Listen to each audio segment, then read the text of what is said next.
the Wild Child Show!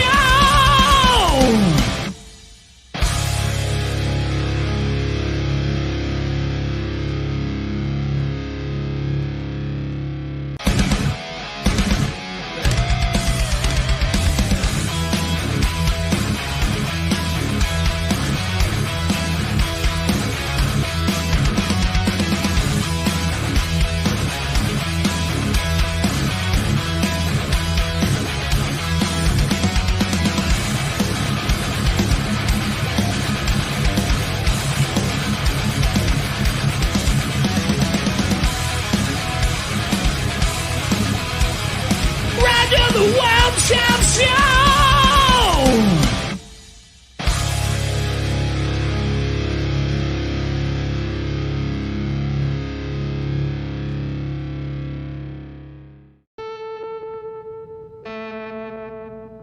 CBS presents this program in color. Roger the Wild Child Show is brought to you by our friends at Prism Design Company. Are you looking for a cool new logo for your business? Do you need some new graphics for your website or blog? Our friends at the Prism Design Company are a premier graphic design company that can handle all your needs. You can find Prism Design Company on Facebook or contact them directly at 618-534-4291. All the great graphics on the Roger the Wild Child Show are brought to you by our friends at the Prism Design Company. And now a man who walks around calling himself a wild child, but he's a grandpa. Ha ha ha ha! It's Roger the Wild Child. Let's get this party started! Ready, set, go! On the air everywhere. It's the Roger the Wild Child Show!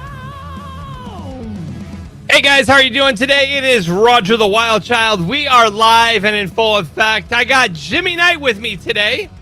Also, Deborah Driggs has today off. Filling in for Deborah Driggs is supermodel Sherry Nelson. Also, Frankie with the weather. Let's go. Let's have some fun today. It's the Roger the Wild Child Show!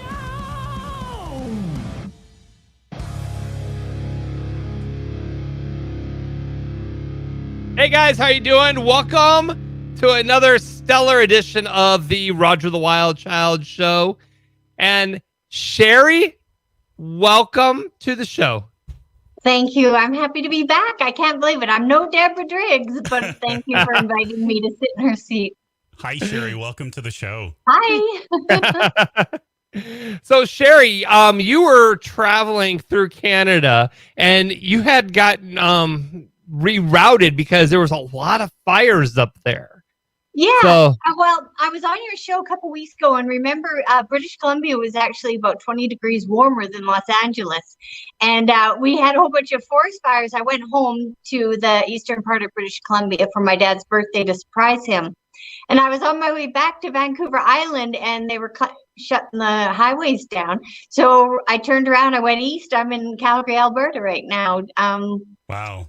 So I could make it here. But yeah, no, we have had some pretty frightening weather, which unfortunately I know in the United States it's just as bad in Oregon and California and Nevada. But yeah, we've got flooding in the Yukon right now because the mountain caps melted so quickly. So the Mexican and the Canadian armies are there. And then we've got Australian fighter fires with our firefighters and a lot of action going on. yeah. Crazy.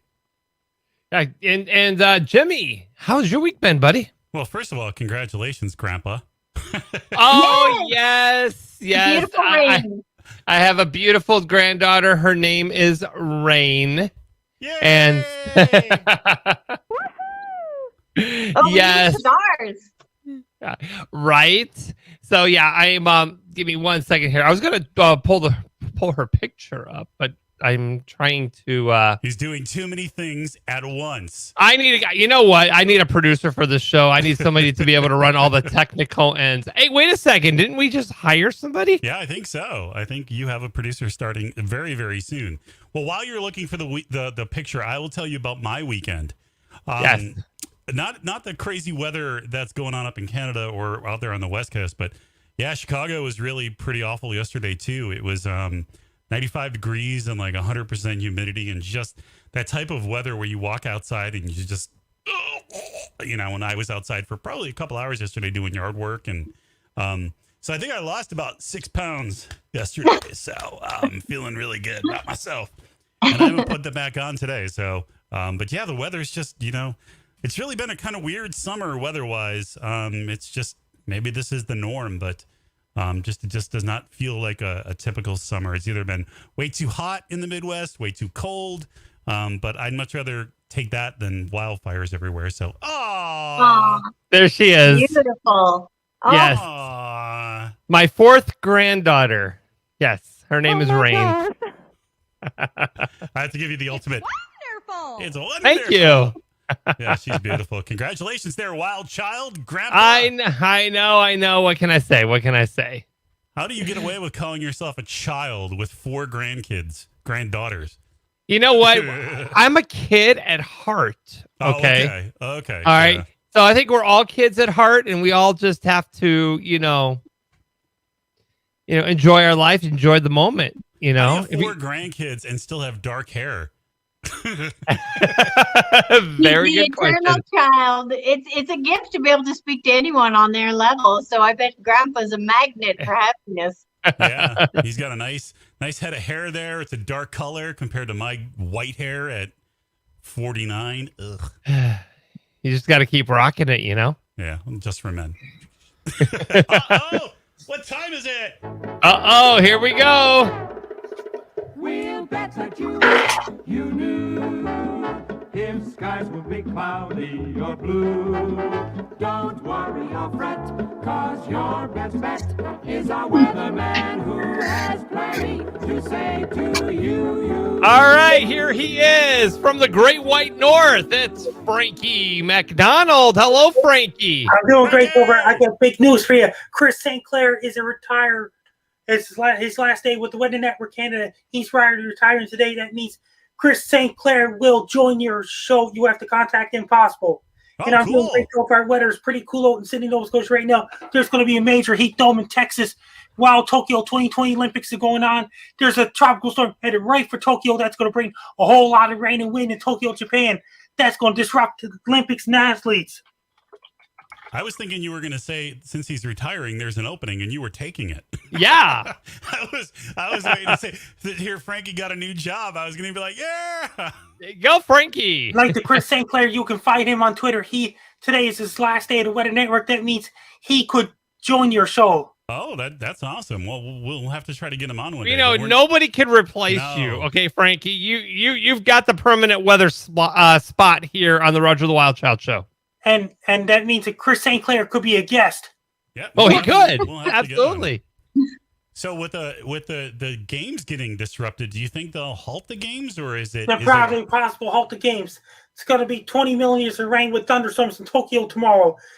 Then it's going to be on and off rain there for the whole week this week in Tokyo, Japan. Because Olympics are going on right now, it's going to be chance of thunderstorms and humid weather in Tokyo, Japan. It's going to bring really cool weather in North Pacific Northwest. It's going to be extremely hot in southern states and Gulf of Mexico and all these places. Bring a lot of thunderstorms in Venezuela, in northern Brazil, in the really cold weather in Chile and Argentina in the southern part. It's been snowing in South Africa lately. So much fires is still going on in Siberia, Russia, and in Australia and New Zealand is getting colder than average temperatures. As of right now it's below minus 80 with the wind chill in Antarctica, like Sopo Station. And that's where you want to go, right? Right. He likes the frozen weather. He wants to be a penguin. Right? No. No, you don't want to be a penguin. And I'm doing great so far. Did you hear about that? It's been a lot of thunderstorms in Uganda and all these places. So much sandstorms going on in the Sahara Desert. In places like China to get a lot of thunderstorms too. Wow. And up around the places in Pacific, there's a tropical cyclone trying to develop. They had it looks like tropical storms going to fail to develop off the east coast of the United States because so much dust storms, sandstorms coming all the way from the Sahara Desert, driving all dry, dusty air all across the Atlantic Ocean. We've been getting a lot of smoke in the Midwest. A lot of smoke being floated into. There's a lot of sand coming all the way from the Sahara Desert, trying to destroy the hurricane development. Okay. Yeah, I know you were talking about Boise, Idaho on your YouTube. So we're not getting the heat that you were expecting, but I think it's going to be coming in today or tomorrow. Yeah. What is that true? Right? Is that right, Frankie? Yeah, true story. Then it's going to drive all the way up to Vancouver, Victoria, and all these places, including Nanaimo. You're adorable. And did you hear about that? That means, and did you hear about that? Gabriel Bernardo, he's doing rap and weatherman a lot lately. Haven't heard. Are you going to put us in contact with what's his name to get him as a guest on our show? Are you going to Gabriel Bernardo. No, the other guy. What's his name? Chris. Sinclair. Chris. Are you going to hook us up with Chris to get him on the show with you? Yeah, Chris Sinclair, the former chief meteorologist. Today's his last day working with the Weather Network. I noticed you've been out taking a lot of pictures around town. I love that. I think A&W. You were hanging out at the local A&W in Sydney, Nova Scotia. I just love seeing your pictures, Frankie, and I'm so glad you do that because you get to you get us who have never been up there to experience where you're at and what's going on up there. I think it's great. Keep rocking those pictures, Frankie. Yes, and did you hear about that?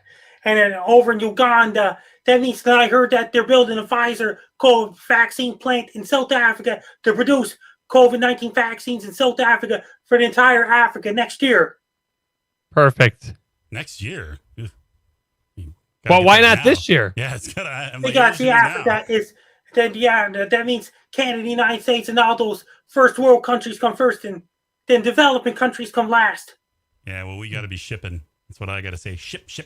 Well, they're talking about the whole new Delta variant that's coming through right now. That's going to be hitting here within the next month or so.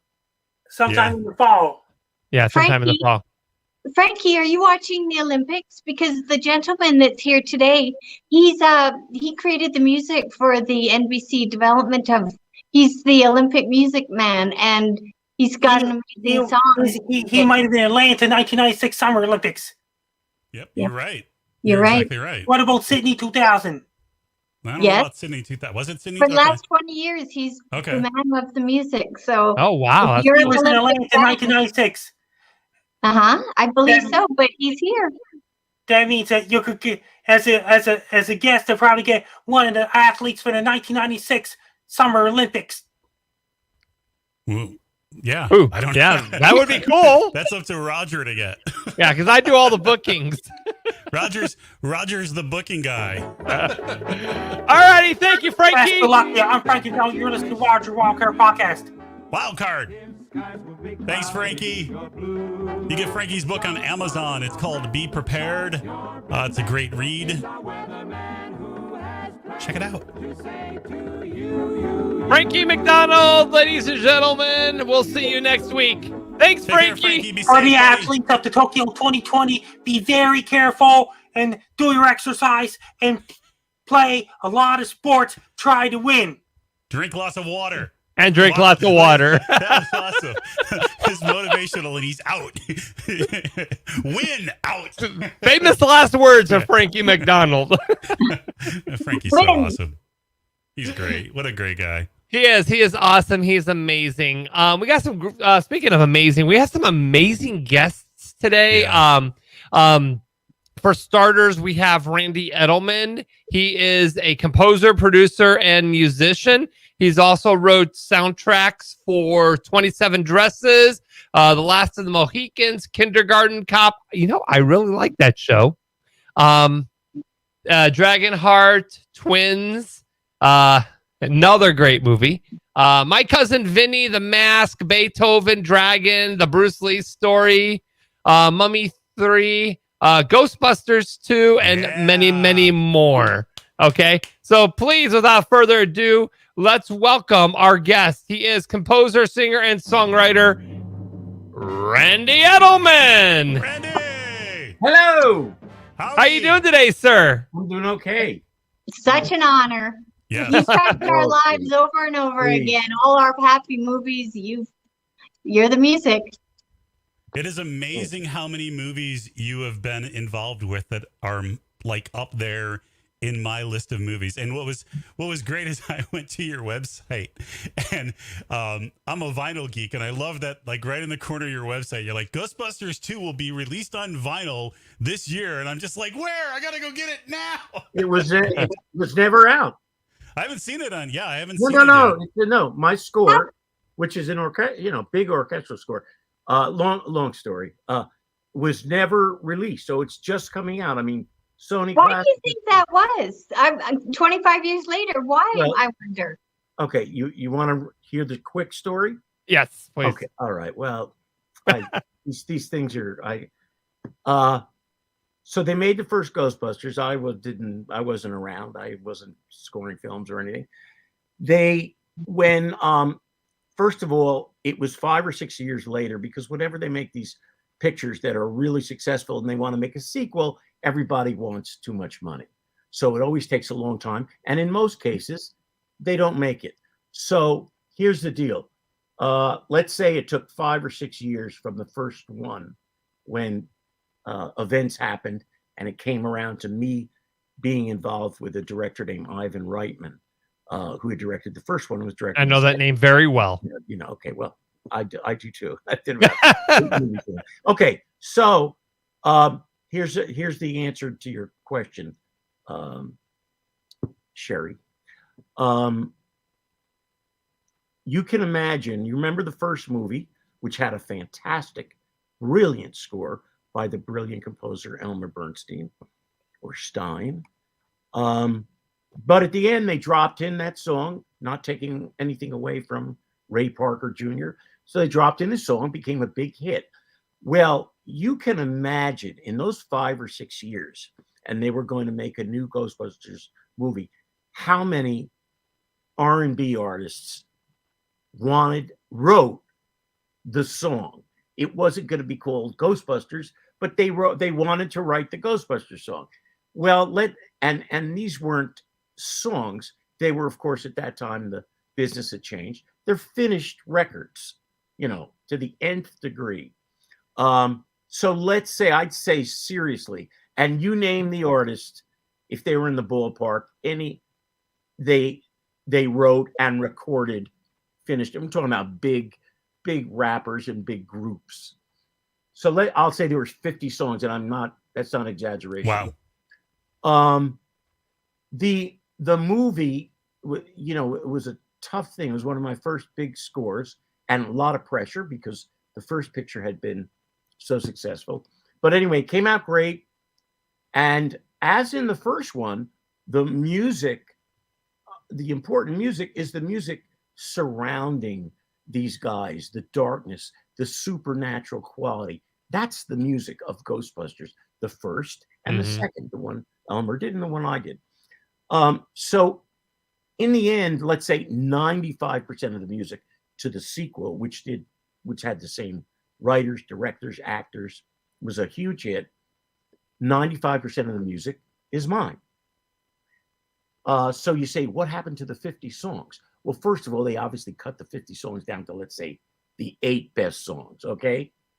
Nevertheless, it's very heavy political stuff. I don't even want to tell you who some of those artists were, of the 50, let alone the 8. I mean, they were just, you name it, they did a song. So the score was basically all of my music. They used a little bit of the original song from the first movie, I think towards the beginning of it. And when the movie ended and the credits rolled, guess what? The 8 songs went in after the movie was over. That's where they used a little bit of the 8 songs that they quote picked. Maybe there were 1 or 2 snippets during the movie, way back. You didn't even hear them. Okay, then the soundtrack comes out. What's the soundtrack? You know what it is. It's songs. Yep. No score. Okay. Now, at the time, I was just happy that I got through it, that the movie was a big hit, that they used all my music.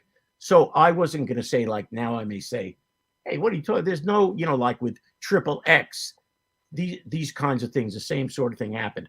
But I could get a little more agitated. Not that anybody would listen to me. So at the time, that's what happened. So I'm answering your question, Sherry. You'll say, how come it took so long? Well, there was a soundtrack, but it wasn't the score, and the score was 95% of the picture. So luckily I moved on and started doing back-to-back films, and I didn't look back or say, oh, I should have had this or that. I just moved on. All my stuff started being released as soundtracks, and every once in a while I would get a call from Columbia Pictures, who did Ghostbusters, and they'd say, oh, we want to do a score album. And I just, yeah. This went on every few years for many, many years until, long and short story, I'd say about a year ago, they called me and I just said, hey, I don't have time. I didn't. And to be honest with you, I didn't care. I just had too many things going on and too many soundtracks out. And okay, the main thing was that the movie was a hit and that my score is well known, and that's it. It's 25 years later, 30 years later. But anyway, they called and they convinced me, okay, please, because they wanted my input. And then it turns out they lost half of my score. What? Yeah. Oh, now, I shouldn't be telling you this. If those Sony people will, because they will probably hear about, because you're not the first people I'm saying this to live. Something, and this was huge sessions, huge orchestra, the sequel to the biggest comedy in all time. This was not like, a little thing that was under wraps. No. Yeah. It was done at the Clint Eastwood stage at Warner Brothers. And I swear, it's like, like they finally called to do this. And then, okay, the stuff was sent to New York because we did it all here. Then one thing led to another, and it finally got down to the time. And I said, hey, are you going to find this stuff? And they never did. So that put me in a little different position. And so the story about this thing, which comes out, now a couple of weeks, and then in all, CD, digital, vinyl. The vinyl, by the way, is fantastic. It's pink slime. Wow. Yeah, it's fantastic. Yeah, I just got a picture of it. Anyway, that's the long and short of why it took so long. But the added thing was sort of what happened when they said, okay, and it's like, and what I had to do is I had to go in myself and do a bunch of important material that was missing. Wow, long after too, right? Yeah, and when I say I'd forgotten about it, and no, it's always here. But you know how it was here in my place? So I searched around for remember the old 15-inch tapes, and must be something I put together. Guess what I had? What's that? A cassette. Oh. Now, another thing I shouldn't be telling you, because those an oldie but a goodie, though. Only classical people are the most serious about these things. So hopefully your audience is not that big. Well, there's a whole new movie and a whole new score to be made in that story alone. So what I had to do is take the amount that I had, big time, these orchestra sessions, live, all that stuff. And then I had to not only do some stuff myself of certain themes, and you're not going to believe it because these people are so technical, and the people who collect these soundtracks they're really into it. I used, it's right back here in the drawer. I had to use, there's all kinds of things you can do, but once the thing is on a cassette, it's on the cassette. You don't have, no. Anyway, I think it came out great, and I shouldn't have told you any of that because it sounds great. But so it wasn't just that easy once they called 25 years later for me to put it together, because it's like, oh, put it all together. I said, fine, send it all over. I'm so excited to go get it on pink slime vinyl. Man. You want to see a picture of it? Yeah, please. Really? Come on, you don't have to twist my arm, Randy. Wait, Come on. I just got it. You can't see it all. The camera doesn't follow Randy. No. Camera follows me. I just got this today. Look. You can see. Wow, that is cool. You see that guy. I mean, yeah, that's if that doesn't bring back vinyl, I don't know what will. Bring it back. Anyway, I definitely can't wait to get the score on vinyl. We'll get off that. that's the story of the Ghostbusters 2 soundtrack. Why it's coming out 30 years later or whatever it is. It's hard to even believe, but that's the story. But it came out. I'm really happy with the way. And you know what? It was sort of interesting to revisit. There were a couple of themes in there. One was a theme for Sigourney Weaver, and one was Bill Murray's Sixth Avenue Strut or something, I called it. But I was able to do a cool version, which wasn't in the movie like that. The themes were in there. So I was able to do that. And, supposedly these soundtracks are supposed to be, it's got to be, even if it sounds terrible, if it was a film done in 1938, it's got to be that music from the recording, scratchy noise. It's got to be that. Well, that doesn't always work out great. So this was a means for me to get a few of the things sounding really cool. And it gives a good variety to the score, which is mainly a very dark, like I said, dissonant, supernatural thing. And I'm really, proud of it. So anyway, the score. I mean, the score, you're right. What you were saying earlier about the 8 songs, and the score is what made both of those movies. And like I said, I'm not putting down anything, but it was just, and like I said, I wasn't at that time. I was just so, Ivan Reitman is, I've worked with so many different kinds of directors in different genres. And, the guys who make comedies are not necessarily funny guys. And the guys who make very, very serious pictures are a fucking riot.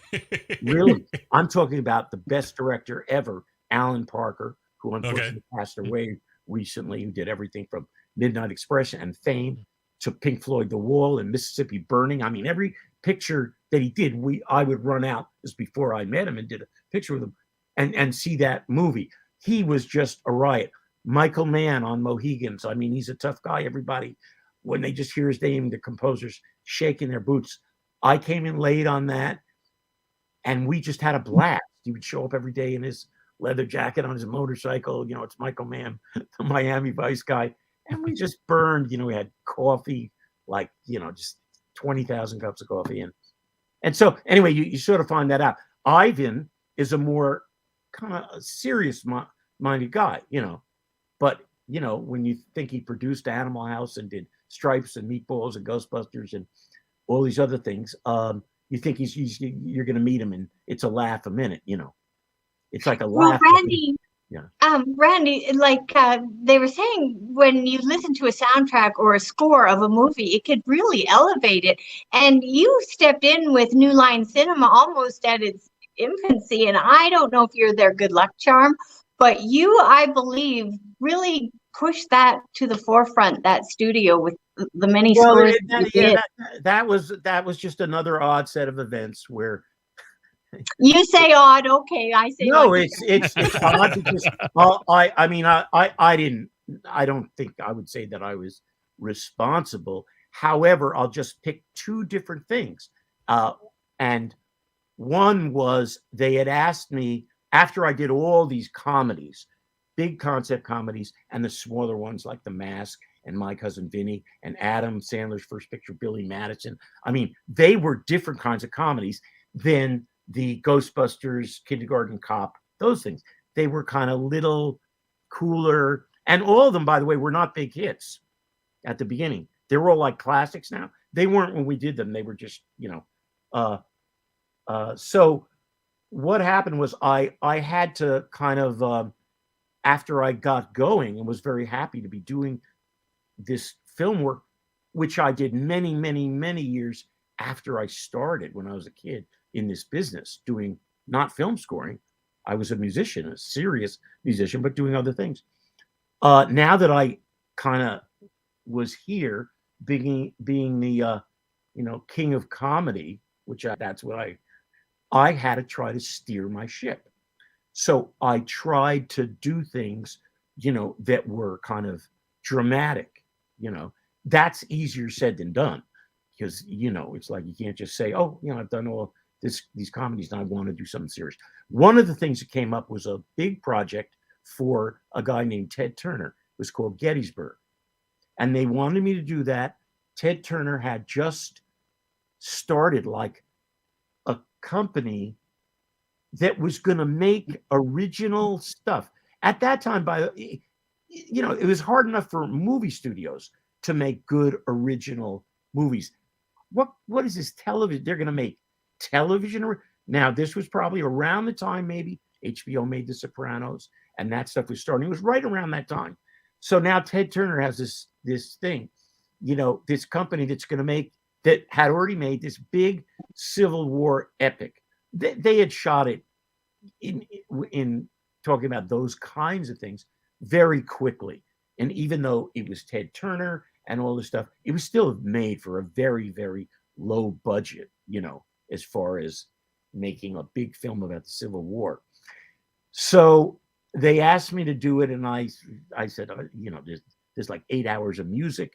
It's going to be a mini series for something called TNT, which I thought was a bad title of thing in the first place. But I was fascinated by this guy, Ted Turner, who lived on a cot for 20 years, trying to convince people that he was going to start a 24-hour news station. Everybody thought he was nuts. So I had sort of been fascinated about him. So after they called and I said, no. I said, you know what? Where is he? It turns out, just by chance, he's down the road because he was married to Jane Fonda. She was in town presenting an award on the Oscars. It was Oscar week or something. So I went out there and I met Ted Turner, who was just, phenomenal. And so if I think I'm energetic and neurotic, he makes me seem like nothing. So there was no way, with his jumping up and down about the Civil War and everything, I was going to walk out there and say, you know what? I'm not going to do your thing. So I did it. Okay. Why am I telling you that story? After I did it, I don't know why, but we kind of hit it off in a funny way.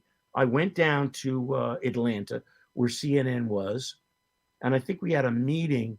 Then when I did the music, I went down there and we had put it, at least the main title, with the picture. And I went into the room with he and his wife, Jane, and we sat there and it started and that music came up. And he heard literally the main title. All it is my score and pictures, kind of these sepia tone shots of these Civil War officers and generals. And that thing got done after 5 minutes. And he slams down his hand and he stands up. He says, "This is not a miniseries on TNT. This is a feature film. And I'm going to buy a studio." And he first tried to buy Miramax from Harvey Weinstein, and they would sell to him. And his next stop was a company called New Line. So Ted Turner, the reason he got involved with Warner's and all that stuff, he bought New Line Cinema to release this non-releasable 4-hour historical thing called Gettysburg. And so that's that story. And then what's the next project that I did just inadvertently? This picture with a guy with a green face jumping up and down that my kid made me do, because I never heard of the guy. My kid was 5 or 6. He used to watch a show called In Living Color. Yep. Oh, I remember that one. So this all happened again. Little thing, no money, no budget. And I got a call about it because somebody else, Michael Comin, great composer, no longer with us, backed out of it, called me and said, "I can't do it." He recommended me. So I had never heard of the guy. My kid said, "Are you kidding? You got to do it." Why? That night, we went down to Grauman's Chinese and saw a new movie that came out, his first movie, called Ace Ventura: Pet Detective. And of course, I saw a major, when I see someone who's a major talent, that turns you on. So the next day I called and said, "Okay, I'll do his new movie, which The Mask." Yeah, which is another fantastic movie with the score. Yeah. These things, I went to Ireland. Here's a little connection with what we were talking about before. I went to Ireland to record that score. Again, they had no money, so they gave me like $10. And so I said, okay, I can go You gave me $10. I can go wherever I want. Had to be non-union, you know. So Elmer Bernstein had told me, because he did My Left Foot. Remember that picture? Yeah. That means something else. And he told me about it. So when I had the $10, I figured, okay, it's maybe cost me 11 or 12 bucks. And that's where we did the score to The Mask. Now, by the time I scored it, it was big, you know, it was like going to be the picture of the summer. But when I started, so it was all set up, and they called me and they said, you can't go to Ireland because this is, I said, hey, this is you made this deal. So I can go wherever I want, non-union. And so we went to Ireland, did that. And then, of course, that picture came out and was a monster thing. And I remember at the screening of Gettysburg, I went into the men's room. I went to the urinal. Who comes in next to me? You would know it, Ted Turner. And Wow, really? I said, you mother, if it wasn't for me and you insisting to buy a studio to release Gettysburg after you heard my score, you wouldn't have this monster hit, The Mask. And this is all in a very short amount of time, by the way. This is not a thing that went on. It just all happened like that. So, okay, that's my New Line thing. Other than that, I did nothing for New Line. No. Yeah. Your life is a Trivial Pursuit game. Oh my goodness, it's so good. No. Don't even, you know, those were like two small stories. No, So, but you know what? When we hear a song, your music transcends generations, time, demographics, because when we hear a song, it reminds us of that movie. Or, you know, like I would love to paint, but I know it's in my mind, but I can't put it on the canvas. And you're able to do that with a score. So, yeah, score, yeah. It's just like the new song that you have now on the other side. It's so beautiful. Yeah. Okay, well, all right. That's, of course, a completely different thing. Writing scores and writing songs are two different animals. So yeah, I did one for a long time, and then once I started scoring films, I never had time and didn't want it. Songs.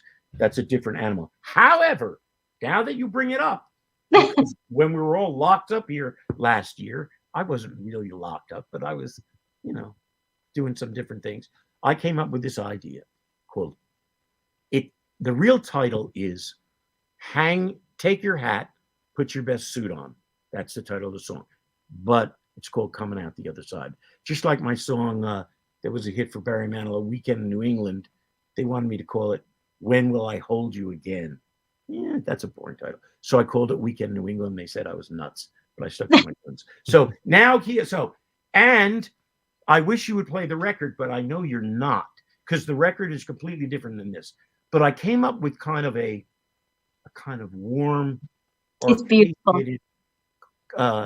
version of it, and it gives the whole thing. These guys I know haven't heard the record, but which I did all back here. It's a completely different thing. Yes, it's the melody and the lyrics and the idea of it. Would you like me to play it for you? Yes, Yes, please. Right. Yes. Who's gonna say no? Yes. Right? No rhythm or horn section. This is You don't need it. You don't need it. Yep. Here we go. Just like Sherry said. Hang your hat, put your best suit on, or as it will be commonly known as Coming Out the Other Side.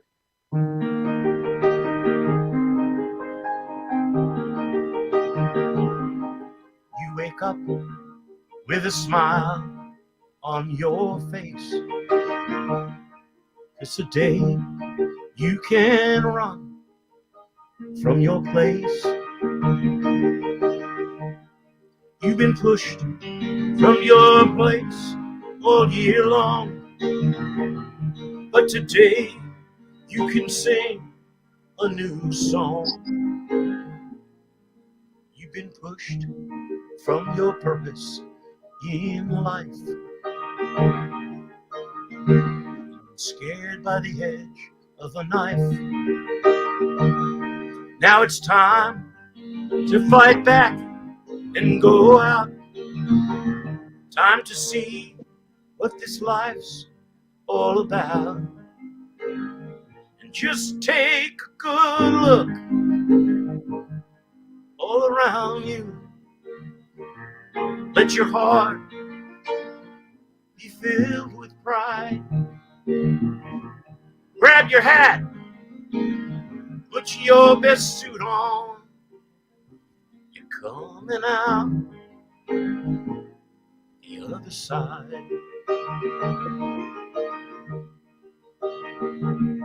There's a new kind of spring in your step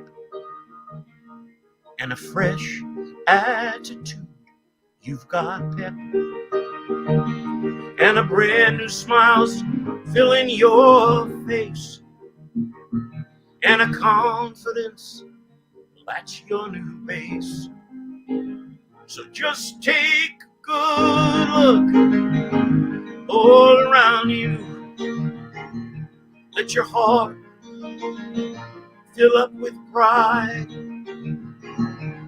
Grab your coat and all your belongings.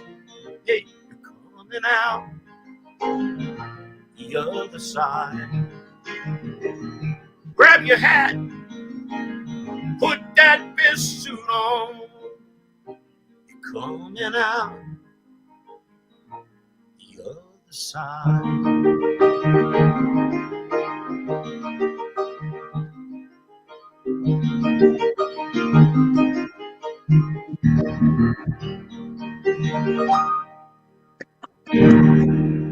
Wow, that So was beautiful. amazing. That's only a very.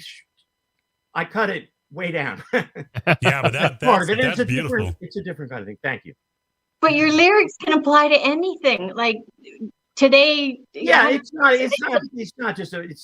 exactly about the COVID thing, but Yeah, that's genius. Yeah, there's a lot that people go through, trust me. And that song, yeah, it just, wow. I got chills like on my arms about just so you're coming out the other side. I mean, yeah, that fantastic. Wow. Thank you. Wow. I'm just blown away that you're singing to us. I'm just sitting here going, I keep going back into this. Where am I living? Like that. That was just amazing, Randy. Thank you so much. I appreciate it. I have to say, you are the first guest that we've had have actually performed live on the show, and that was amazing. Well, because a lot of people, they're going to want, I'm just sitting here. They're going to want reverb, like you said at the beginning. I'm just sitting here playing the piano. I don't, there's no microphone. There's no anything. Yeah. It's just like that's an artist right there. Yeah. Oh, yeah. Yeah. Perfect. Exactly right. Wow. I did have a quick question, like, about between movies and television, because you did both, and obviously you're responsible for MacGyver. And so is there a difference in the way you approach those projects? Yeah, I mean, basically I did 99% movies. I never did too much television. MacGyver is just an unbelievable story. I won't tell you, but we're not even going to get into it. I did MacGyver with the producers of the pilot. I didn't use anybody. I had a Jupiter 8. That was the new synthesizer at the time. And that's what I did, the whole thing with the Jupiter 8 and the piano. I mean, and it's, it was a big adventure thing. They didn't really like the pilot, but they liked the guy. So I think it was ABC, whoever it was, did pick it up. Strangely enough, we did a 2-hour like TV movie that they cut down to an hour. That's an insane. People cut, 10 minutes, 5 minutes, 15 minutes, not half. But they did with that.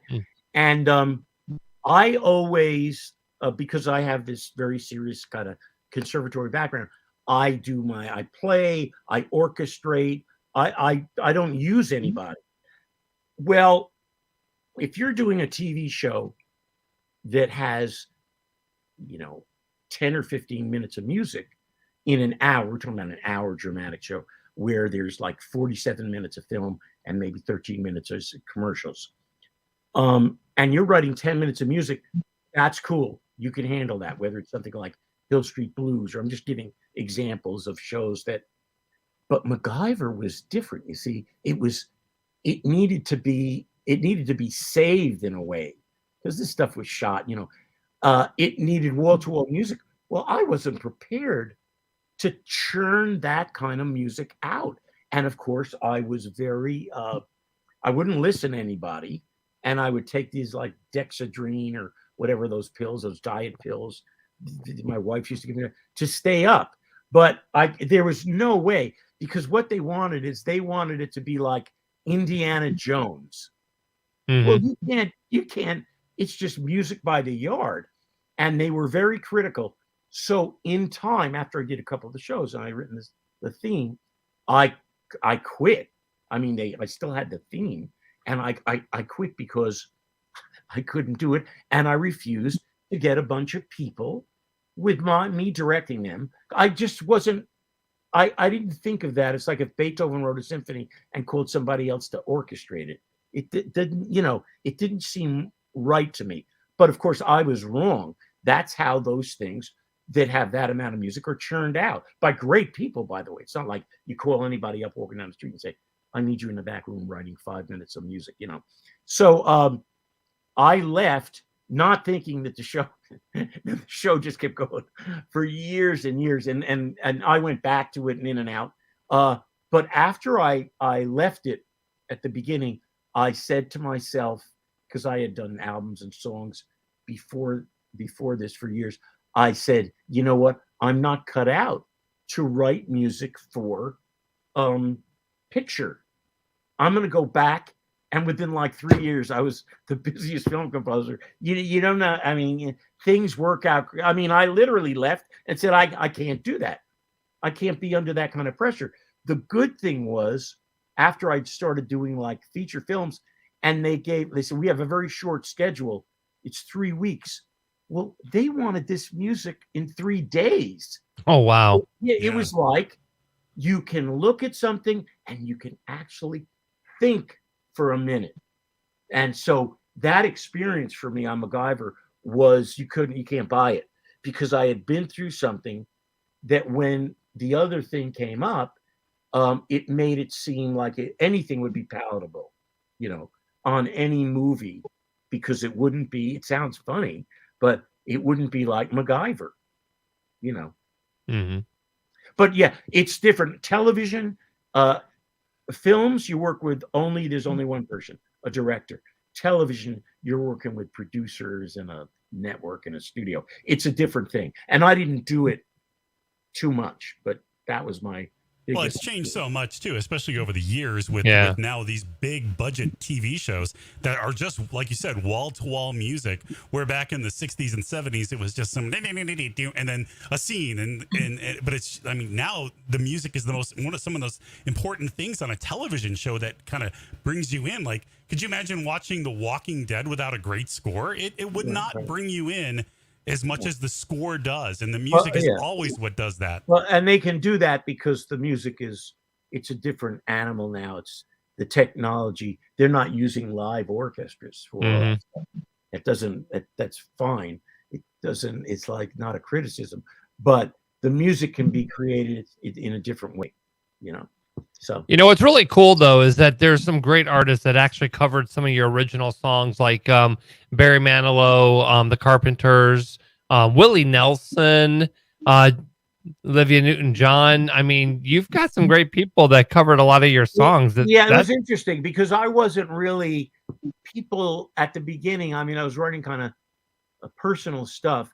So it turns out over the years, some really interesting people.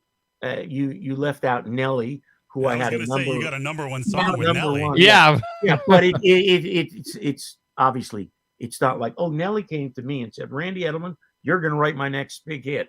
No, it was a song that I wrote on an album. I didn't even want to do it, and it was picked up by Patti LaBelle, who made a completely different version of it. And 20 years after that, that was what Nelly heard and based his thing on that track. So it all goes back to my song, and it's still my song, but it's a long story. It's not just, there's some other, I have a good story about ABBA and Agnetha, the lead singer with ABBA, who did a couple of my things. And it's just some really interesting characters did my stuff. In the end, later when I was scoring films and not even interested or not particularly, I kind of, all those albums, it's not like the only place the albums happened were for some reason in the UK, in London. I mean, with albums that happened with me, my albums with me as the artist. I don't know why. Randy, oh, I apologize. No. Randy, 2 questions. Is there an artist out there regarding music, not scores, that you would love for them to cover one of your songs? And number 2, I love the story about the Bing Crosby song that he covered. Do you have a muse in your life? Like, is there a muse that inspires you? Yeah, I've had lots of muses. Yeah, but I won't. Okay. I'm not going to get into it. As far as a muse can be. A muse is anything. It's a kid. It's a friend. Somebody who does something extraordinary that turns you on, and just that's really, it's stuff about life. As far as me having a person, there's a million people who I would love to record my songs, and most of them, of course, write their own songs. So I don't, I mean, I wish I could just tell you something. I mean, the Bing Crosby thing is just over the. It's a beautiful story. It's as crazy as the Nelly thing is, in a different way, which you don't want me to get into that. Yes. You want me to get into? Yes. It's a beautiful story. Okay, you guys don't know anything about it, right? No. I think Sherry does. Right. I would like. Yeah, to hear Sherry, but not us. No, well, okay. So after we're going back. You have to understand, we're talking about things that are, I had one life. I had a life as a serious musician, not a life. I was a kid. But then this songwriting artist thing happened at the time when the music business changed. And if you could carry a tune and write a decent melody, you could get a record deal. That's overstating it. The singer-songwriter came around, and that's after the music business changed.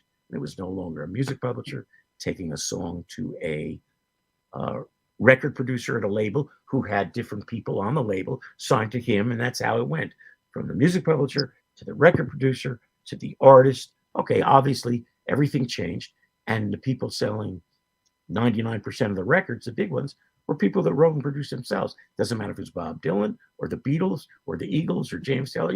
That's what happened. There were only a handful of people still selling records that didn't write their own stuff. Okay, so after I started doing these albums myself, because I couldn't get anybody else, to really, who was exciting to record the songs, because they were writing their own songs. This thing happened in England, and somehow this guy who was producing Bing Crosby, like the biggest selling artist of the last 100 years, or none, seriously. Of course, at the time, it was, long beyond his primer. But so I got a call that he recorded a song that I wrote. The song he recorded was a story song about my grandfather called "The Woman on Your Arm." It was like, geez, I can't believe it. They said no. I never really found out exactly the story of who played it for him, why did it relate to it, blah blah blah. Although if you heard it, you may think, oh yeah, I can, because the time that he was around matched the time probably that my grandfather was living, but the story of their lives obviously was completely different. So they called me and said he recorded the song. He loves it. It came out great. We're going to be mixing it. I was in London next week, and you can come by and meet him and hear it. So, of course, I'm going to do it. Okay. So I was in London. I think it was Monday. I was supposed to call this guy at the studio and go around there. I took a shower in the morning, and this sounds terrible because it sounds like it's a terrible thing. I got up and got out of the shower, and it was in my room in London. you always have the BBC on. That's the only thing there is. It's, and what had happened is they said that Bing Crosby, who I had been told was going golfing that weekend in Spain, that's why he was away. That's why I couldn't go in here sooner. And he was coming back, dropped dead of a heart attack. Okay, so now this sounds terrible. I'm not going to be meeting Bing Crosby. And I swear to God, I walked out. I was wet. I was literally on my way to call them and say, what time do you want me there? And I hear this. Okay. Turns out, at least, that they, of course, did the album and finished the album. And the song is like the first cut on the album. But the kind of postscript is that I had told my grandmother and grandfather, who were still alive then, but very old. And I had told them when I wrote the song and I recorded it on my album that I wrote this song about them. So they said, oh, that's very nice, blah, blah, blah, blah, blah. But then after I found out about this, I guess that day or something, I had called my mother and father and said, hey, you're not going to believe this. The story I wrote about Murray and Jenny, that was my father's mother and father. Bing Crosby recorded it. This is on the Friday, let's say, before the Monday. So my parents told my grandparents, now you have to understand, my grandparents, you could say that the Beatles recorded it or Elvis Presley, nothing would mean anything to them. Nothing. But Bing Crosby, that's the voice of their, you're talking about, forget about White Christmas. That's the voice of their generation. So when I went back, coming back to California through New York, I stopped there and I played them. They had given me, a rough mix of the song. Even after all this happened, it happened, and I played it for my grandparents and they were freaking out because it was Bing Crosby singing about my grandfather. It literally tells his story. That's amazing. That is such a beautiful story. It is. And so the thing about it is, now I didn't say anything to them, like what happened. You'd say, because it just wasn't, But after they heard it and they were so excited, my grandmother said, oh, do you think we could ever meet him? And I said, I don't think so. No. That's the big problem. Oh, wow. That's such a great story. It sounds really terrible. I don't mean it like that. But no, it didn't. Trust me, it did not sound terrible at all. It's just a beautiful story. Crazy. I can see your grandma's eyes, willful, going, do you think? I don't even know if I told them. I just said, I don't think so. When they knew, we're never going to get to that. My grandma loved Bing as well. And when I started my radio career, she was always like, well, you got to play me Bing Crosby on the radio. And I'm like, they're not going to let me play Bing Crosby on the radio, Grandma. But what's funny is Christmas came and I was able to play White Christmas, which was Bing Crosby, and I fulfilled my destiny. Well, if you ever want to, it's called The Woman on Your Arm. Yeah, Bing I'm going to check it out. Last album. But what you should do is, if you will indulge me, you got to listen first to my version on my album called Prime Cuts. You can listen to that, and then you listen to Bing, or the other way around. Okay. But they're alike. It's not like they're two totally different things. It's just a different. You get the feeling of someone in 19 whatever it was who just wrote it, doing it, and someone who's doing it in a way that's a flashback to 1940. Everything's different, but it's different. So SohoJohnny is watching the show live with us, and he says hi to all of us. I love that guy. He's amazing. He's awesome. He knows everybody. What's up, Soho? Soho. Yeah, Soho. So he's a great, very, very sensitive and wonderful man, does a lot of great things. And I'm going to have to kick his ass on this record, though, because it's my record label.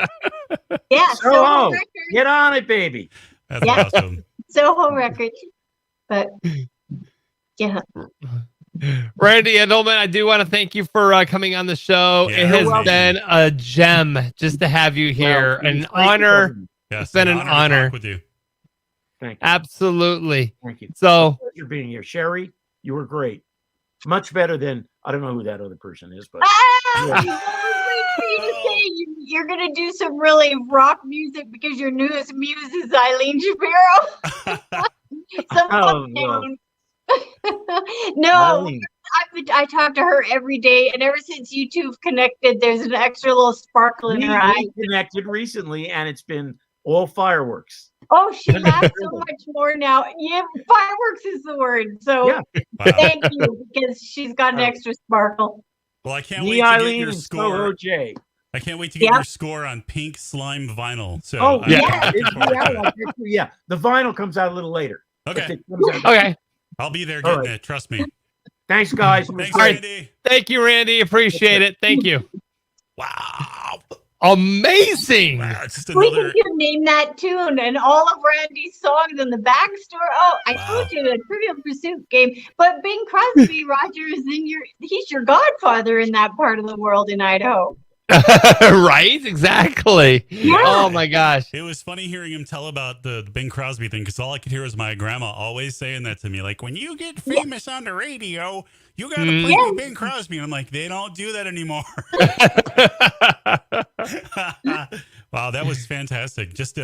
Not just a great guy, but his career. And then he sings to us. Boom. Mind Oh my God, blowing. that live performance was amazing. I was just sitting here going, I'm like, I can't wow. wait to hear who picks that song and somebody records it. It's going to be great. Exactly. Maybe our Oh, next wow. guest. Maybe our next guest. Yeah, exactly. The voice. I know. Arrow, I mean, that could Hi. be you, right? Arrow. I mean, you could take Randy's song and sing it. Possibly, if you would let me. Oh my gosh, that'd be crazy. From one legend to a legend in the making. Oh, thank you. So I do want to welcome our next guest. She's a new recording artist. She's getting ready to launch her debut single, Damaged. Okay. Mhm. And here she is, Aro Rose. Welcome Hi. to the Thank show. you for having me, guys. I really appreciate it. So you have been in music business for how long now? I would say probably for about 4 years now, or about 3 years. About 3 years making songs. What inspired did you? you sing always when you were a kid, or did you just all of a sudden discover you have this magic voice? Yeah, I mean, I kind of sang for fun, but never really like seriously or professionally. I really more played the piano, and then I kind of recently got started to sing, but I really always played the piano throughout my whole life. I love Wow. the story that at 1 year old, your mother gave you a grand piano, and Yeah, she till the end did. of time, that's your connection to your mom. I love that. Yeah, it is a nice connection. She just always really wanted me to play piano, and she always wanted me to have music in my life. And I think it's just a good way of, feeling like she's still in my life now and stuff. So it's a nice connection. Yeah. So what made you decide to write the song Damaged? What's the story behind that one?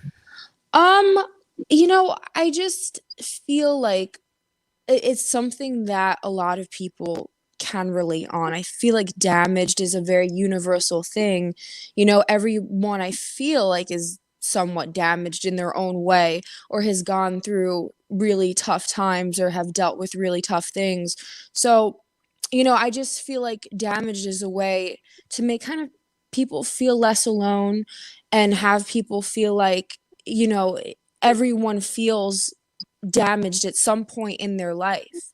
So I just think it's a good topic to bring up to people, and I just think it's something to acknowledge that it's a part of all of us. Yeah, it's Now, you amazing.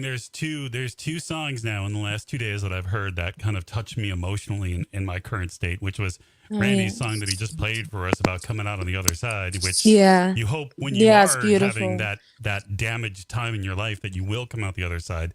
But even just your song you're exactly right. Everybody has some sort of damage at some sort of at some sort of point of their life. Yeah. And some have it more, some have it less, but you're right.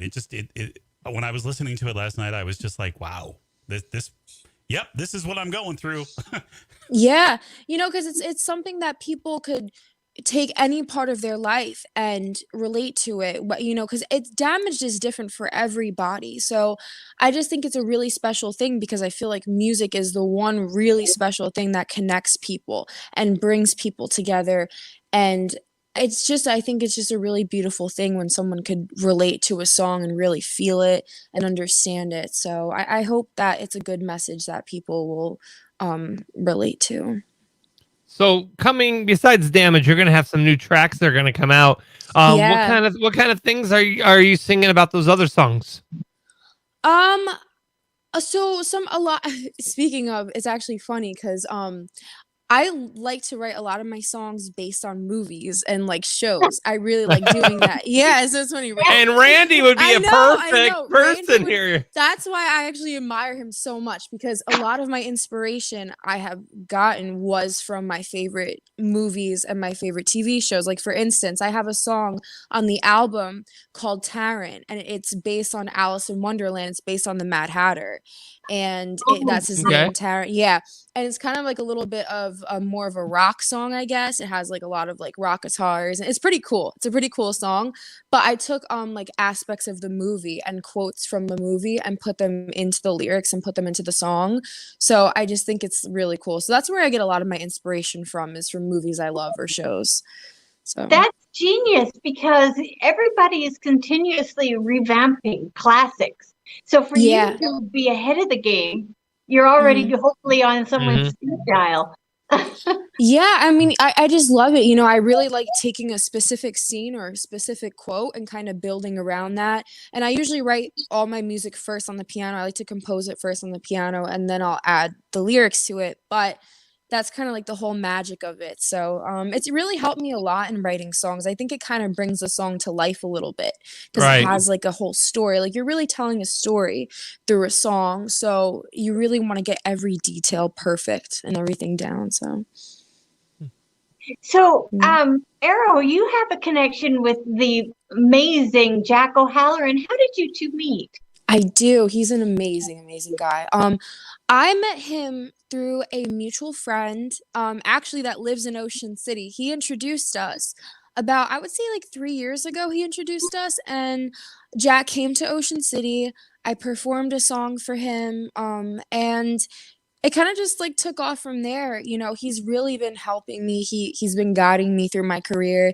He introduced me to Eileen, and he's really just been honestly like one of my biggest supporters, and I'm beyond grateful for him because he's an incredible guy, so it's just the support that he has given me I'm just beyond grateful for. So he really believes in me. He believes in the music and everything. So it's just I have a good support system. Oh, he's a very big deal to have. He's a huge, I know, yeah.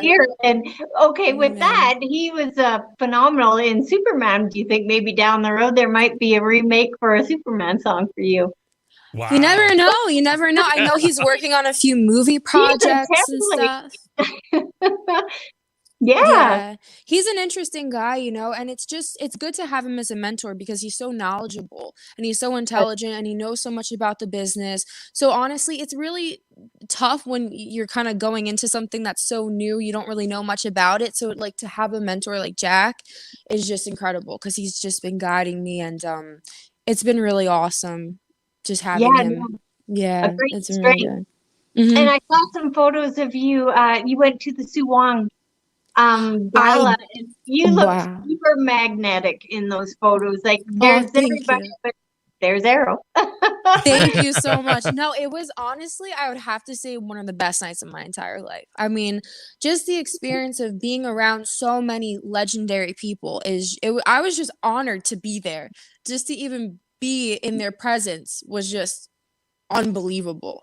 It was amazing. I got to meet so many great people. I got to meet Kenny Arnoff. He's like an amazing drummer. Yeah, we just talked to him 2 weeks ago. Oh, he's amazing. He's awesome. Fantastic. We had a great conversation. Again, another amazingly knowledgeable man. I got to meet one of the Hollywood vampires, Chris Weiss, which I'm like a big fan of. I love the Hollywood vampires. I love Alice Cooper and Johnny Depp and Chris and all of them. So I was just like blown away. I mean, just to hear their stories and to hear how knowledgeable they are, it was such an honor. Really, it was really an honor. Yeah, You know, Jimmy. Oh, go ahead, Roger. Sorry. Oh, Jimmy posted on Facebook that, just after listening to your song, we're just going to be, we're going to say we talked to her when you just totally blew up. And, the thing is that we definitely see a great future with you. Beautiful voice, beautiful talent, Thank you. all around. Yeah.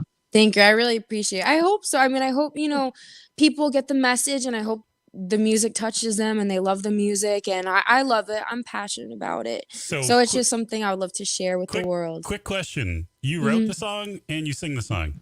Yeah, I write all my music. I wrote my album, I compose the music, and I sing it, and I write the lyrics. So yeah. we can play it then, can't we? Yeah, of course. All right. All right. Yeah. All right. We're gonna play a little bit of Aro's song called "Damaged." Hopefully this works because my iPad was not. Okay. And awesome. Of course it's not working. Darn it! Oh wait, hold on. There we go.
Wow. The voice, it just... Oh, you're not damaged, you're dynamic. Yeah, oh my gosh. Thank you. Thank you. It's I got always... shivers that time. It's always one of those where, Roger sends a message over and says, hey, we're having this guest on, and it's okay. Well, my first thing was I'm looking for your social media. You don't have any. So I'm like, I know. Who is this Aro? I'm sitting there. I got to find stuff on Aro. Who is I she? know. And then I finally come across the video, right? And it's just, look, I was in radio for a long time in my life, and I've heard songs and I've gotten songs and people send me songs, and I'm not throwing anybody under the bus. I'm just saying sometimes you hit play and you go, I hit play, and all of a sudden I'm listening and you start singing, and I'm just like, yeah, okay, we're getting her here before she's up here. The voice, your voice is just awesome. It just is. Yeah, I can't say enough about it. The song I can't wait till you tour and see you on the road because Whoa, that would be awesome, man. That would be so triple threat. Oh, that's wow. a dream. That would be a dream. Yeah, triple threat is definitely the best term to describe here for sure. But Aaron, you know what? And maybe you should ask Jack his opinion of this. Usually people want what they can't have. So maybe being a mystery, maybe that adds to the allure of you. So I know, I was just never like a big social media person. I just feel like awkward posting myself. But I know it's like the business I chose, so I have to like get better at it. But do what you're comfortable, then it's more authentic. I will get better at it, but wait. If you're uncomfortable with that, how did you do the video so well? No kidding. In the video, my acting skills. You've been doing videos skills. forever. That was my first video. I was so nervous, but I actually directed the whole thing. I had a great film crew. Dang. I got to direct all the scenes and stuff, and I got to pick the scenes and how everything kind of went. And it was just such an incredible experience. I went to the Lee Strasberg Theater and Film Institute for college. So I went from the ages 18 to 20. So I kind of got a little bit well, a lot acting experience there, but it was really cool, you know. So I guess I put all that acting experience from school into the video. So it turned out Yeah. good, you know. I was a little nervous because I don't really like watching myself, but Yeah. you know, it wasn't bad. You know, I was pretty impressed. All right, so Aro, you and I are going to work together, and we're going to build your social media pages, okay?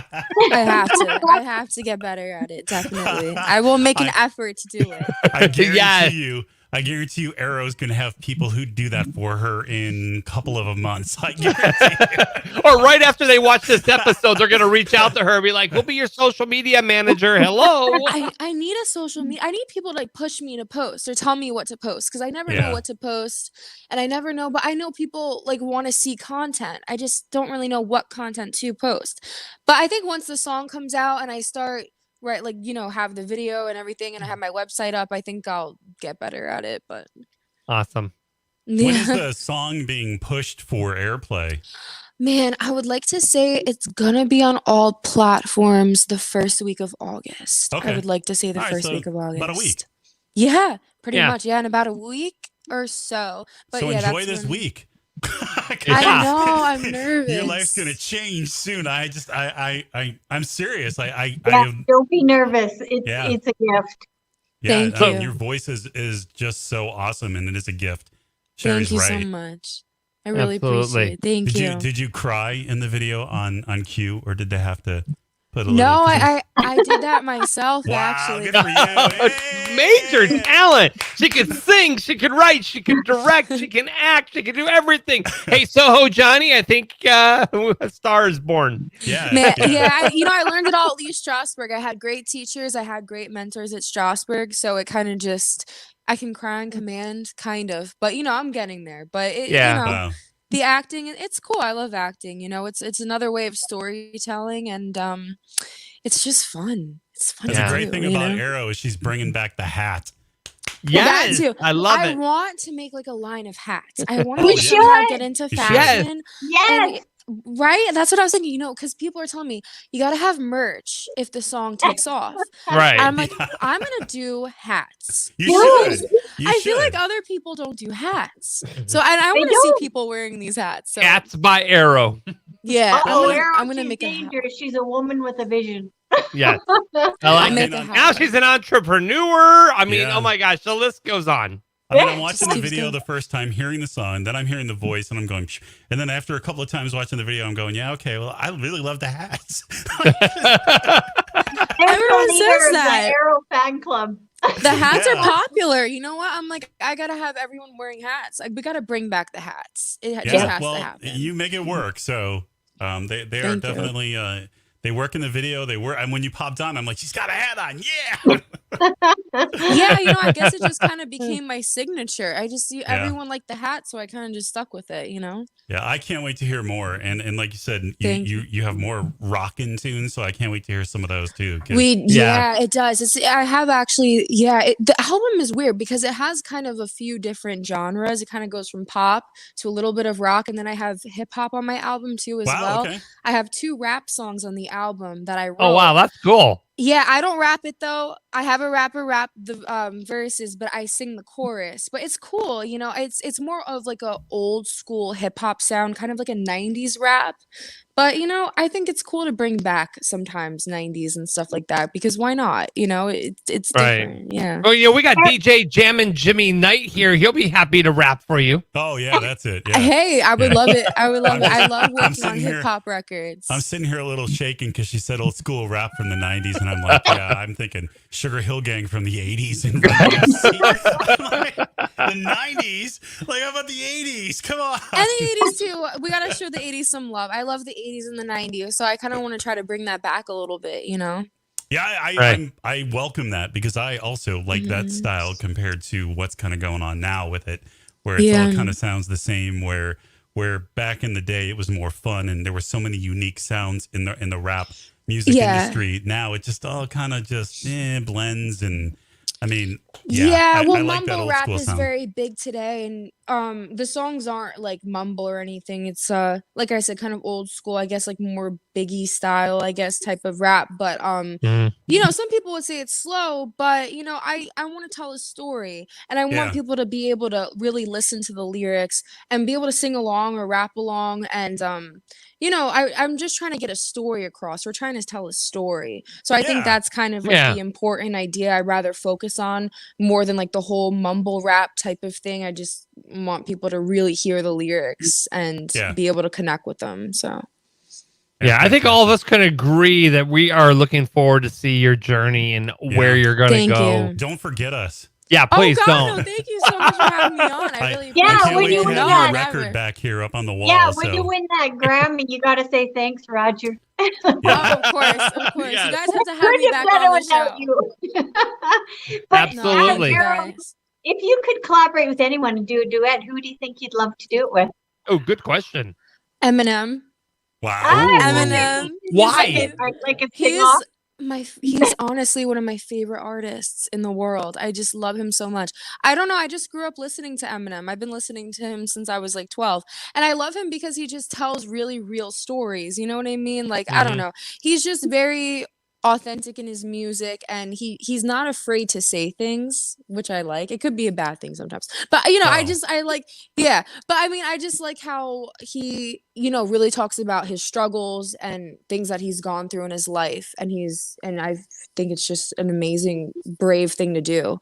So I would like to possibly make a song with him someday, but you never know. Awesome. Fingers crossed, right? Well, I was a young, back in my 20s. I was probably a little bit older than you, and I remember being handed the real Slim Shady, and they're like, "This is what we're playing right now," and I'm like, I'm listening to it and going, "Okay, this is different. This is, you know, this is strange." And then I watched the whole Eminem career go. So I like his stuff now. I do. I like his stuff more now, probably in the last 10 years than I did in the early. Now, the early was getting his name out, and he was doing what he had to do to get out there. Yeah, it was more of like a shock factor thing in the beginning, because it's like more to get people's attention, and then he started getting into a little bit more of like the real stuff, you know. But in the beginning, after it's 8 Mile, is really when I kind of went, okay, I'm really connecting with what he's doing now compared to the real Slim Shady and Stan. I mean, but, that's more for shock factor. Yeah. People kind of remember that side of him and don't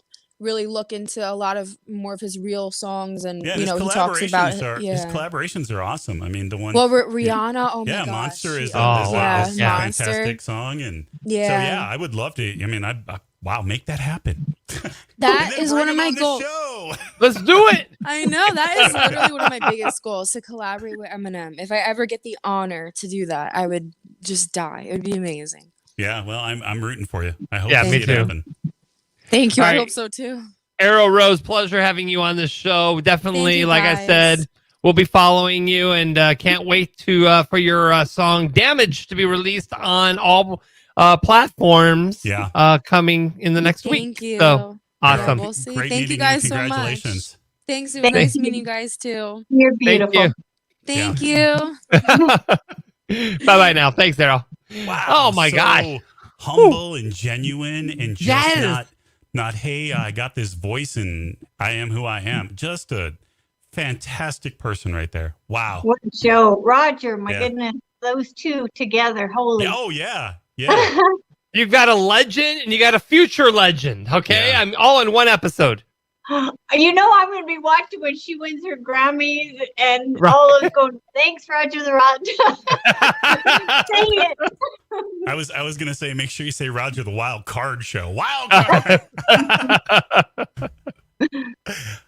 Wow. Yeah. Oh my gosh. Fantastic. She's going to have a career, no doubt. Yeah, she is. You I mean, heard like I it said, first. she acts, she sings, she writes, she directs. She's a business entrepreneur. And she's only 22 years old. So I got to catch up. You know, Sherry. Where do people find the hours in the day to do this stuff? Sherry, I do appreciate you coming on and filling in for Deborah this week. She's on vacation. She's on a boat. I saw photos. She looks good on the water. Yeah, she does. So I need to go on vacation, I think. Yeah. Okay. So No, thank you Sounds for good. having me. It was a true pleasure. So we're definitely happy to have you join us. I'm going to do this. He just popped in. Next week, we have an amazing person that's going to be joining the show. Hey, can you hear me? Wait, I thought we were only allowed to have one gray-haired man on the show. They think I'm Michael McDonald. I get that all the time. Are you Michael McDonald? And then I turn around and go, Sweet freedom. Okay. you don't know me, but I'm your brother. On my own. They go, you are Michael McDonald. Peggy will come back to you. Oh, you are. So what are you making? What are you making Motown 3? Really? You know what? So let me explain. First of all, hang on, Darren. Let me explain who you are so people can know what the hell is this person doing on the show. This is Darren Sheff. This is Jason Sheff's brother from longtime leading vocalist for Chicago. He has followed our show for the last few weeks. And just in the last week alone, him and I have been talking, and he's got some great stories. And so he used to live in Hollywood, but he lives in Nashville now. So we're going to call him the Hollywood Hick. And every week, he's going to tell us stories about musicians and Hollywood and growing up as being the son of Jerry Sheff, the great bass player of Elvis. I mean, he's going to be an added asset to our show. So I wanted to throw you on for a few minutes, introduce you to our audience, and next week will be amazing. Hey, you guys! Story. I know you want to end this because you got your time frame there, and I didn't want to try and jump into anybody's stories here, and I didn't. I was logged in as Roger the Wild Child. I wasn't logged in as Darren, but what's wild and wild, hey! But when you guys, I don't think you guys. I don't know if Jason even mentioned this to you, but when that guy's talking about, you, Jimmy, I mean Bing Crosby and all that stuff. Our grandfather on my mother's side, Joey Lee, was he's in White Christmas. He's the musical director. Really? Oh, yeah. Wow. It's not just on my mom, on my dad's side. I mean, my mom is an incredible singer. It's where Jason gets his voice. Yeah, that's what Jason was telling us. Mm-hmm. Yeah. And I think he said it's like butter. It's smooth like butter. It is, man. Our mother used to sing all the beautiful top 40 songs. And Jason, my mom was rehearsing one day with her band and he was 13. And she's like, hey, can you, do you mind if my son just, plays a couple songs with us? Well, that was the end of the poor guy's gig with my mom's band. It was kind of a horrible thing, but Jason got up there and played and sang. And after the poor bass player let the kid jump in, play a couple songs, it ended his gig with my mom's band. And Jason was on the road at 13 with her. But anyway, that was kind of a wild thing. It's kind of horrible at the same time. Wow, that's the first official story now. So we've had one story, but we don't have a theme song. So we'll have to wait for next week. Yes, we will. We will have a theme song. We're working on it, right? You're talking about mine? Yeah, I haven't loaded it up yet. So. Oh yeah. No, we got it. We got it. We're finalizing it, and then we'll send it over to you so you can upload it into the system, and then we will debut Tales from the Hollywood Hick starting next week. Say hi to your mom and him. Yeah. Just throw some West Coast in there. Hey, dude, what's up, brother? It's all good. Say hi to your mom and him. For sure, bro. Cool, bro. It's all good, dude. Anyway. Yeah. Okay. Hey, Sherry, good to see you. You guys are all awesome, man. And that girl, man, I'm just telling you, she had a unique voice, man. That's the thing, is something unique. She doesn't sound like anybody. Right. That's why all these great guys like me, like Michael McDonald, we have our own sound, Hey! That's why I wrote Can you imagine on Facebook. I was Can you imagine that guy going through McDonald's? Yeah, I'd like to have a Big Mac and a fruit. Now, he doesn't even sound like that when he's talking about. That would be crazy, wouldn't it? People who have amazing voices, it just is. It's. I mean, it's. You just stop in your tracks when you hear it, and as soon as she opened her voice in that video last night, the first time I heard it, I just went. And I'm like, I immediately went on Facebook and said she's going to be on our show tomorrow night, and this is the one that I'm going to say we talked to her back then. I guarantee. You're right. I guarantee it. What's my guarantee worth? Listen, man, I know music. I know music. Yeah. No, I'm just kidding. But she was no joking aside, man. I'm telling you, I'm right there with you with her. She was great. Yeah. I wrote a song called "Damage," but it was about going to the, buffet bar. And it was incredible, man. I went there and freaking is a wild in the Chinese buffet bar. It was insane. But anyway, I'll share that with you at another time. At another time. Yeah, absolutely. Yeah. All right. Thank you, Darren. We look forward to a little sneak peek of what you guys are going to get starting next week. That's it. Good to see All y'all. right, Randy Edelman was on the show with us today. Also, new artist Aro Rose joined us. The beautiful Sherry Nelson filling in for Deborah. Yeah. Yes, thank you. Yes. For Jimmy Knight and the Hollywood Hick. I am Roger the Wild Child. We'll see you guys next week for another amazing episode. All right.